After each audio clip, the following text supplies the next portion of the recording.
रामचंद्र की जय। श्रद्धेय मंच, सभी संत एवं ऋषिगण, यहाँ उपस्थित और विश्व के कोने कोने में हम सबसे साथ जुड़े हुए सभी राम भक्त, आप सबको प्रणाम, आप सबको राम राम। आज हमारे राम आ गए हैं।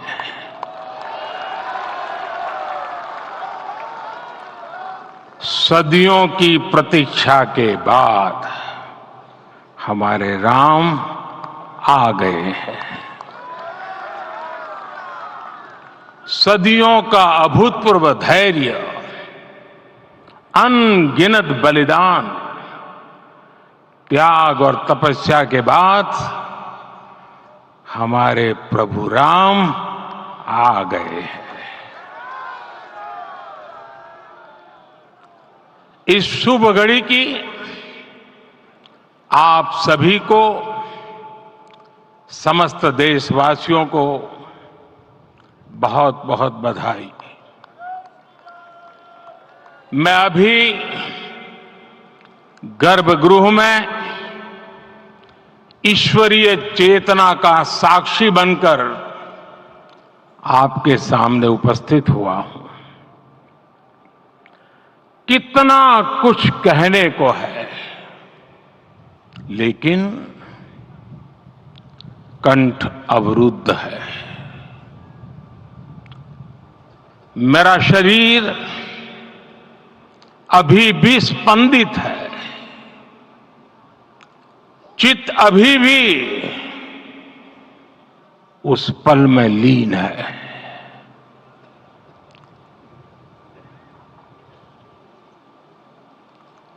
हमारे रामलला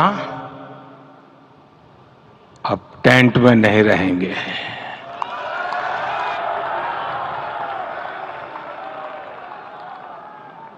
हमारे रामलला अब इस दिव्य मंदिर में रहेंगे।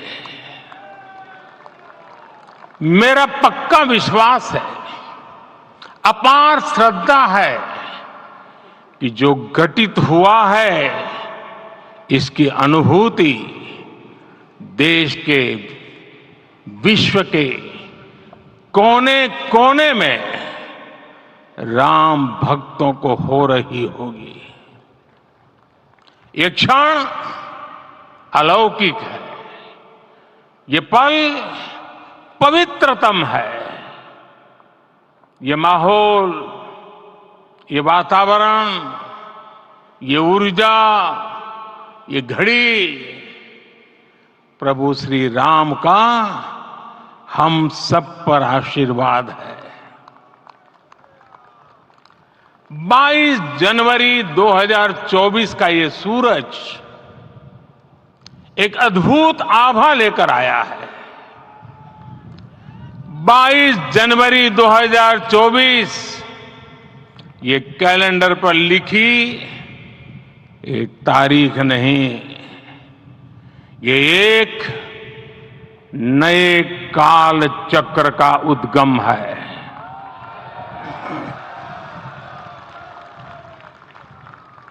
राम मंदिर के भूमि पूजन के बाद से प्रतिदिन पूरे देश में उमंग और उत्साह बढ़ता ही जा रहा था। निर्माण कार्य देख देशवासियों में हर दिन एक नया विश्वास पैदा हो रहा था। आज हमें सदियों के उस धैर्य की धरोहर मिली है। आज हमें श्री राम का मंदिर मिला है। गुलामी की मानसिकता को तोड़कर उठ खड़ा हो राष्ट्र। अतीत के हर दंश से हौसला लेता हुआ राष्ट्र ऐसे ही नव इतिहास का सृजन करता है। आज से 1000 साल बाद भी लोग आज की इस तारीख की, आज के इस पल की चर्चा करेंगे। और ये कितनी बड़ी राम कृपा है कि हम सब इस पल को जी रहे हैं, इसे साक्षात घटित होते देख रहे हैं। आज दिन, दिशाएं, दिगंत सब दिव्यता से परिपूर्ण है। ये समय सामान्य समय नहीं है। ये काल के चक्र पर सर्वकालिक शाही से अंकित हो रही अमिट स्मृति रेखाएं हैं। साथियों, हम सब जानते हैं कि जहां राम का काम होता है, वहां पवन पुत्र हनुमान अवश्य विराजमान होते हैं। इसलिए मैं राम भक्त हनुमान और हनुमान गढ़ी को भी प्रणाम करता हूं। मैं माता जानकी, लक्ष्मण जी, भरत, शत्रुघ्न सबको नमन करता हूं। मैं पावन अयोध्यापुरी और पावन सरयू को भी प्रणाम करता हूं। मैं इस पल दैवीय अनुभव कर रहा हूं कि जिनके आशीर्वाद से ये महान कार्य पूरा हुआ है। वे दिव्य आत्माएं, वे दैवीय विभूतियां भी इस समय हमारे आसपास उपस्थित है। मैं इनसे भी दिव्य चेतनाओं को भी कृतज्ञता पूर्वक नमन करता हूं। मैं आज प्रभु श्री राम से क्षमा याचना भी करता हूं। हमारे पुरुषार्थ, हमारे त्याग, तपस्या में कुछ तो कमी रह गई होगी कि हम इतनी सदियों तक ये कार्य कर नहीं पाए। आज वो कमी पूरी हुई है।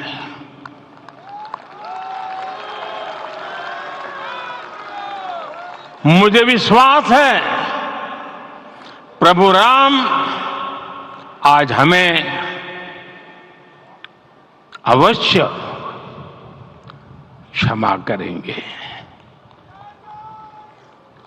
मेरे प्यारे देशवासियों, त्रेता में राम आगमन पर पूज्य संत तुलसीदास जी ने लिखा है, प्रभु बिलो की हर से पुरबासी, जनित वियोग विपत्ति समनासी। अर्थात प्रभु का आगमन देकर ही सब अयोध्यावासी, समग्र देशवासी हर्ष से भर गए। लंबे वियोग से जो आपत्ति आई थी, उसका अंत हो गया। उस कालखंड में तो वो वियोग केवल 14 वर्षों का था, तब भी इतना असह्य था। इस युग में तो अयोध्या और देशवासियों ने सैकड़ों वर्षों का वियोग सहा है। हमारी कई कई पीढ़ियों ने वियोग सहा है। भारत के तो संविधान में उसकी पहली प्रति में भगवान राम विराजमान है। संविधान के अस्तित्व में आने के बाद भी दशकों तक प्रभु श्री राम के अस्तित्व को लेकर कानूनी लड़ाई चली। मैं आभार व्यक्त करूंगा भारत की न्यायपालिका का, जिसने न्याय की लाज रख ली।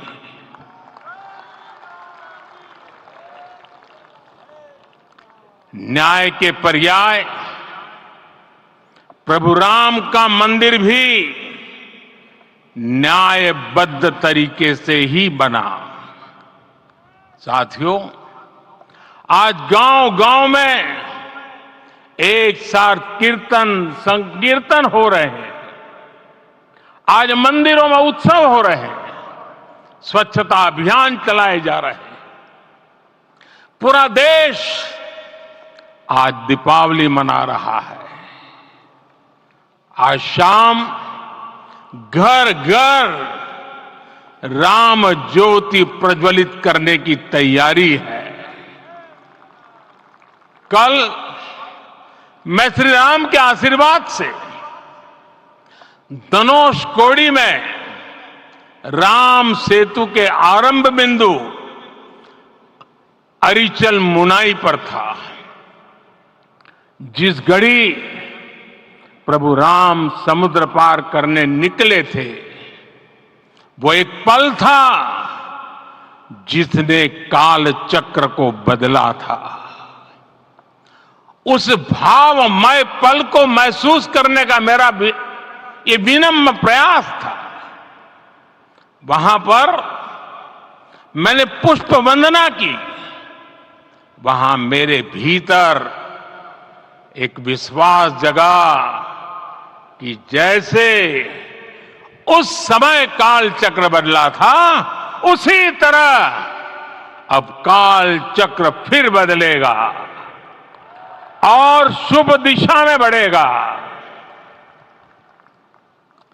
अपने 11 दिन के व्रत अनुष्ठान के दौरान मैंने उन स्थानों का चरण स्पर्श करने का प्रयास किया जहां प्रभु राम के चरण पड़े थे। चाहे वो नासिक का पंचवटी धाम हो, केरला का पवित्र त्रिपायर मंदिर हो, आंध्र प्रदेश में लेपाक्षी हो, श्रीरंगम में रंगनाथ स्वामी मंदिर हो, रामेश्वरम में श्री रामनाथ स्वामी मंदिर हो, या फिर धनुषकोडी।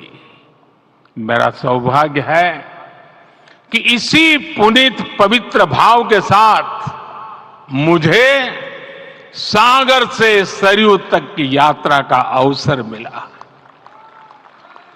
सागर से सरयू तक हर जगह राम नाम का वही उत्सव भाव छाया हुआ है। प्रभु राम तो भारत की आत्मा के कण कण से जुड़े हुए हैं। राम भारतवासियों के अंतर मन में विराजे हुए हैं। हम भारत में कहीं भी किसी की अंतरात्मा को छुएंगे तो इस एकत्व की अनुभूति होगी और यही भाव सब जगह मिलेगा। इससे उत्कृष्ट, इससे अधिक देश को समायोजित करने वाला सूत्र और क्या हो सकता है। मेरे प्यारे देशवासियों, मुझे देश के कोने कोने में अलग अलग भाषाओं में रामायण सुनने का अवसर मिला है, लेकिन विशेषकर पिछले 11 दिनों में रामायण अलग अलग भाषा में अलग राज्यों से मुझे विशेष रूप से सुनने का मौका मिला। राम को परिभाषित करते हुए ऋषियों ने कहा है, रमन्ते यस्मिन् इति रामः, अर्थात जिसमें रम जाए वही राम है। राम लोक की स्मृतियों में, पर्वत से लेकर परंपराओं में सर्वत्र समाये हुए हैं। हर युग में लोगों ने राम को जिया है। हर युग में लोगों ने अपने अपने शब्दों में अपनी अपनी तरह से राम को अभिव्यक्त किया है। और ये राम रस जीवन प्रवाह की तरह निरंतर बहता रहता है। प्राचीन काल से भारत के हर कोने के लोग राम रस का आचमन करते रहे हैं। राम कथा असीम है और रामायण भी अनंत है। राम के आदर्श, राम के मूल्य, राम की शिक्षाएं सब जगह एक समान है। प्रिय देशवासियों, आज इस ऐतिहासिक समय में देश उन व्यक्तित्वों को भी याद कर रहा है जिनके कार्य और समर्पण की वजह से आज हम ये शुभ दिन देख रहे हैं। राम के इस काम में कितने ही लोगों ने त्याग और तपस्या की पराकाष्ठा करके दिखाई है। उन अनगिनत राम भक्तों के, उन अनगिनत कार सेवकों के और उन अनगिनत संत महात्माओं के हम सब ऋणी हैं। साथियों, आज का ये अवसर उत्सवता का क्षण तो है ही, लेकिन इसके साथ ही यह क्षण भारतीय समाज की परिपक्वता के बोध का भी क्षण है। हमारे लिए ये अवसर सिर्फ विजय का नहीं, विनय का भी है। दुनिया का इतिहास साक्षी है कि कई राष्ट्र अपने ही इतिहास में उलझ जाते हैं। ऐसे देशों ने जब भी अपने इतिहास की उलझी हुई गांठों को खोलने का प्रयास किया, उन्हें सफलता पाने में बहुत कठिनाई आई, बल्कि कई बार तो पहले से ज्यादा मुश्किल परिस्थितियां बन गई। लेकिन हमारे देश ने इतिहास की इस गांठ को जिस गंभीरता और भावुकता के साथ खोला है, वो ये बताती है कि हमारा भविष्य हमारे अतीत से बहुत सुंदर होने जा रहा है। वो भी एक समय था जब कुछ लोग कहते थे कि राम मंदिर बना तो आग लग जाएगी। ऐसे लोग भारत के सामाजिक भाव की पवित्रता को नहीं जान पाए।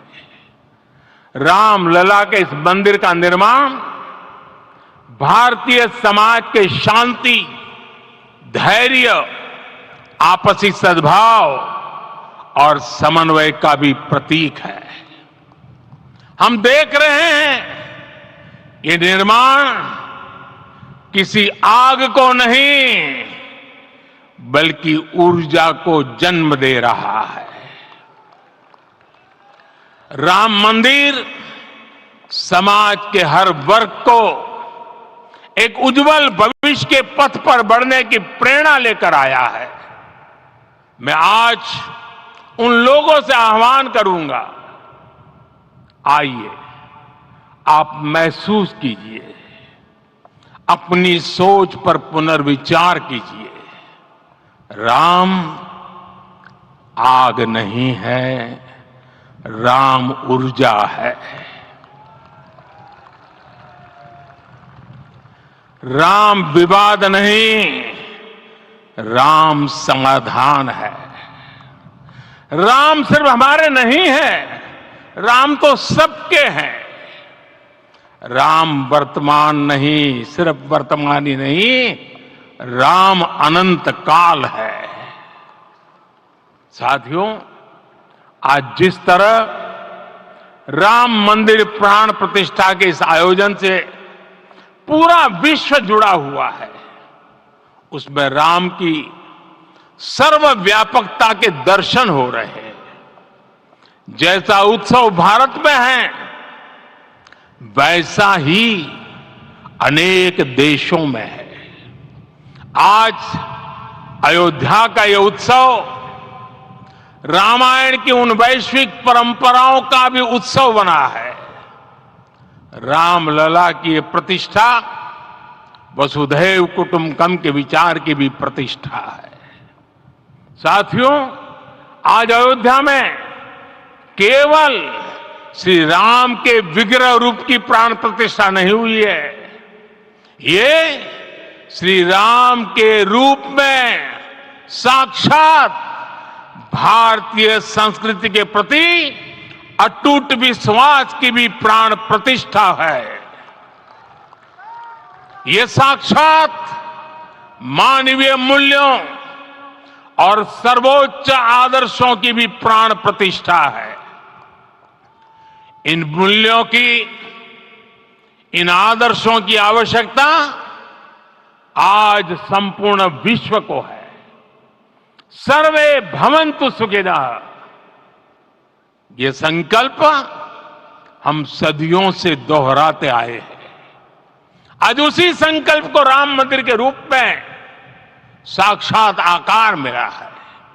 ये मंदिर मात्र एक देव मंदिर नहीं है, ये भारत की दृष्टि का, भारत के दर्शन का, भारत के दिग्दर्शन का मंदिर है।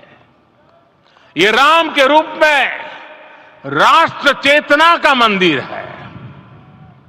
राम भारत की आस्था है, राम भारत का आधार है, राम भारत का विचार है, राम भारत का विधान है, राम भारत की चेतना है, राम भारत का चिंतन है, राम भारत की प्रतिष्ठा है, राम भारत का प्रताप है, राम प्रवाह है, राम प्रभाव है, राम नेति भी है, राम नीति भी है, राम नित्यता भी है, राम निरंतरता भी है, राम विभु है, विशद है, राम व्यापक है, विश्व है, विश्वात्मा है।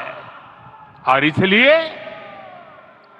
जब राम की प्रतिष्ठा होती है तो उसका प्रभाव वर्षों या शताब्दियों तक ही नहीं होता, उसका प्रभाव हजारों वर्षों के लिए होता है। महर्षि वाल्मीकि ने कहा है, राज्यम 10 सहस्त्राणि प्राप्य वर्षाणि राघव, अर्थात राम 10,000 वर्षों के लिए राज्य पर प्रतिष्ठित हुए, यानी हजारों वर्षों के लिए राम राज्य स्थापित हुआ। जब त्रेता में राम आए थे तब हजारों वर्षों के लिए राम राज्य की स्थापना हुई थी। हजारों वर्षों तक राम विश्व पथ प्रदर्शन करते रहे थे। और इसलिए मेरे प्यारे देशवासियों, आज अयोध्या भूमि हम सभी से, प्रत्येक राम भक्त से, प्रत्येक भारतीय से कुछ सवाल कर रही है। श्री राम का भव्य मंदिर तो बन गया, अब आगे क्या? सदियों का इंतजार तो खत्म हो गया, अब आगे क्या? आज के इस अवसर पर जो दैवीय आत्माएं हमें आशीर्वाद देने के लिए उपस्थित हुई हैं, हमें देख रही हैं, उन्हें क्या हम ऐसे ही विदा करेंगे? नहीं, कदापि नहीं। आज मैं पूरे पवित्र मन से महसूस कर रहा हूं कि काल चक्र बदल रहा है। ये सुखद संयोग है कि हमारी पीढ़ी को एक कालजयी पथ के शिल्पकार के रूप में चुना गया है। 1000 वर्ष बाद की पीढ़ी राष्ट्र निर्माण के हमारे आज के कार्यों को याद करेगी। इसलिए मैं कहता हूं यही समय है, सही समय है।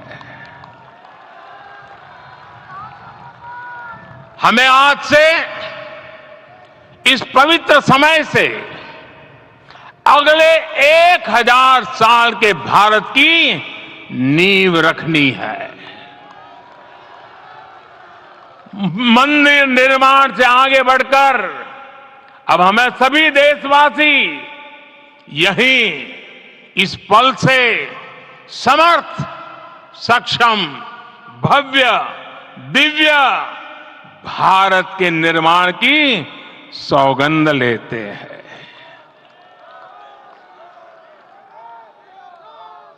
राम के विचार मानस के साथ ही जनमानस में भी हो, यही राष्ट्र निर्माण की सीढ़ी है। साथियों, आज के युग की मांग है कि हमें अपने अंतःकरण को विस्तार देना होगा। हमारी चेतना का विस्तार देव से देश तक, राम से राष्ट्र तक होना चाहिए। हनुमान जी की भक्ति, हनुमान जी की सेवा, हनुमान जी का समर्पण, ये ऐसे गुण हैं जिन्हें हमें बाहर नहीं खोजना पड़ता। प्रत्येक भारतीय में भक्ति, सेवा और समर्पण के भाव समर्थ, सक्षम, भव्य, दिव्य भारत का आधार बनेंगे। और यही तो है देव से देश और राम से राष्ट्र की चेतना का विस्तार। दूर सुदूर जंगल में, कुटिया में जीवन गुजारने वाली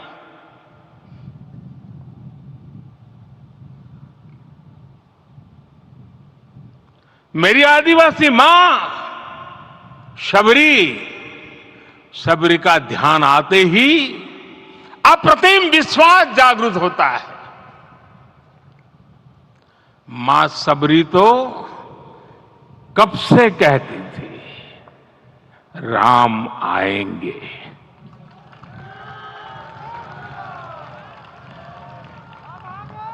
प्रत्येक भारतीय में जन्मा यही विश्वास समर्थ, सक्षम, भव्य भारत का आधार बनेगा। और यही तो है देव से देश और राम से राष्ट्र की चेतना का विस्तार। हम सब जानते हैं कि निषाद राज की मित्रता सभी बंधनों से परे है। निषाद राज का राम के प्रति सम्मोहन, प्रभु राम का निषाद राज के लिए अपनापन कितना मौलिक है।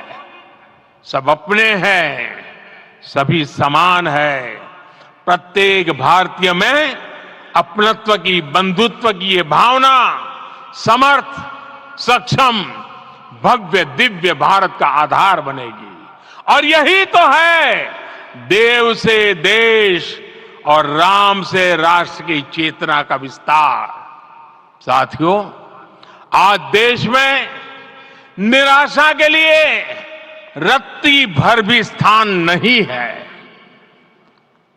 मैं तो बहुत सामान्य हूं, मैं तो बहुत छोटा हूं।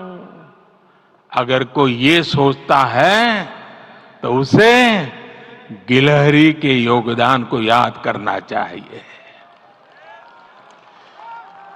गिलहरी का स्मरण ही हमें हमारी इस हिचक को दूर करेगा, हमें सिखाएगा कि छोटे बड़े हर प्रयास की अपनी ताकत होती है अपना योगदान होता है और सबके प्रयास की यही भावना समर्थ, सक्षम, भव्य, दिव्य भारत का आधार बनेगी। और यही तो देव से देश और राम से राष्ट्र की चेतना का विस्तार। साथियों, लंकापति रावण प्रकांड ज्ञानी थे, अपार शक्ति के ध्यानी थे, लेकिन जटायु जी की मूल्य निष्ठा देखिए। वे महाबली रावण से भिड़ गए। उन्हें भी पता था कि वो रावण को परास्त नहीं कर पाएंगे, लेकिन फिर भी उन्होंने रावण को चुनौती दी। कर्तव्य की यही पराकाष्ठा समर्थ, सक्षम, भव्य, दिव्य भारत का आधार है। और यही तो है देव से देश और राम से राष्ट्र की चेतना का विस्तार। आइए हम संकल्प लें कि राष्ट्र निर्माण के लिए हम अपने जीवन का पल पल लगा देंगे। राम काज से राष्ट्र काज, समय का पल पल, शरीर का कण कण राम समर्पण को राष्ट्र समर्पण के ध्येय से जोड़ देंगे। मेरे देशवासियों, प्रभु श्री राम की हमारी पूजा विशेष होनी चाहिए। ये पूजा स्व से ऊपर उठ करके समष्टि के लिए होनी चाहिए। ये पूजा अहम से उठकर वयम के लिए होनी चाहिए। प्रभु को जो भोग चढ़ेगा वो विकसित भारत के लिए हमारे परिश्रम की पराकाष्ठा का प्रसाद भी होगा। हमें नित्य पराक्रम, पुरुषार्थ, समर्पण का प्रसाद प्रभु राम को चढ़ाना होगा। इनसे नित्य प्रभु राम की पूजा करनी होगी, तब हम भारत को वैभवशाली और विकसित बना पाएंगे।